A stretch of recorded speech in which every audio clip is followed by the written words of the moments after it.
Hello, thank you for joining me today for this month's podcast. This is Melissa Cole, curator of the Oshawa Museum.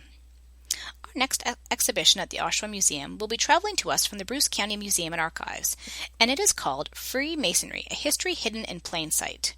This exhibition promotes the knowledge, appreciation, and understanding of Masonic history, and looks at the influence upon our society today that Freemasonry had.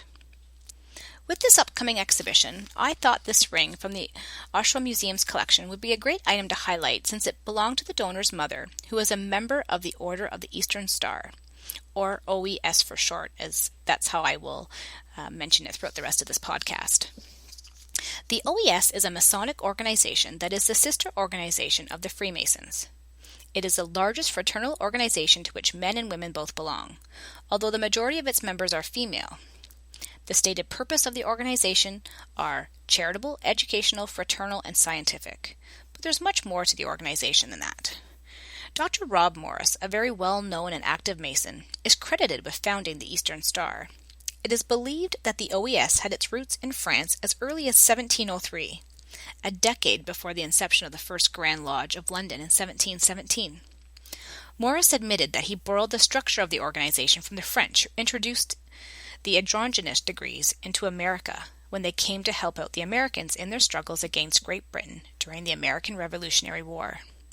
He knew that the ancient landmarks of the order did not permit women from joining their fraternity, and thus harbored his ideas for many years without action. It was in 1850 when Morris wrote the initiatory degrees of the order. He first initiated his wife and daughter and expanded to some neighbor ladies. The signs and modes of recognition given to them, he freely communicated to the Masons so that they would be able to recognize these newly initiated women. In 1868, Morris passed his mantle on to Robert McCoy, a fellow Mason, and he was to carry on and expand the work of the Eastern Star. He wrote the rituals of the order as they exist today, and these degrees centered on the lives of 5 biblical heroines, which are represented on this ring that is featured in today's podcast.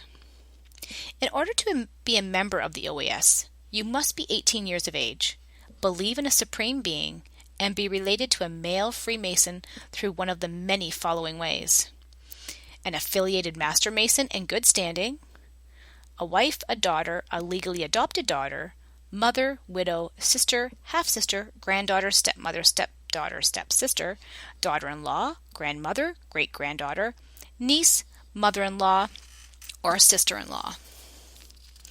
Looking at the ring features a 5-pointed inverted star.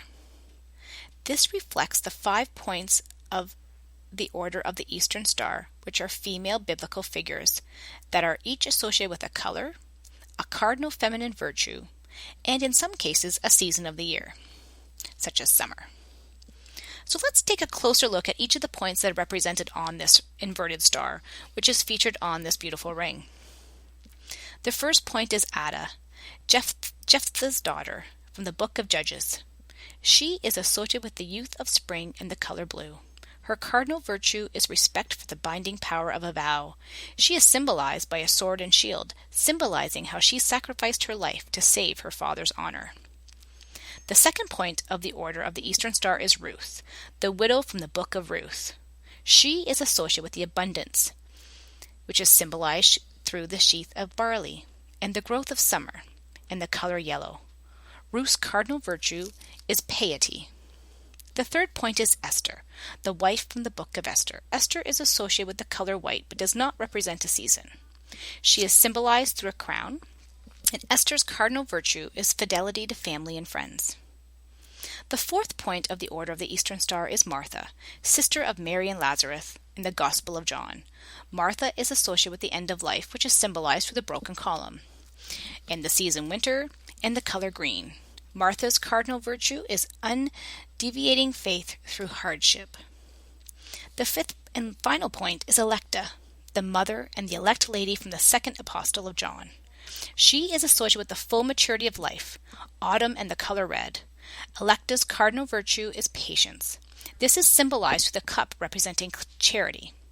Inside the center of the star is a pentagram, which is a 5-sided figure with an altar as the logo's focal point. Upon the altar there is an open book, which signifies the obedience to God's word.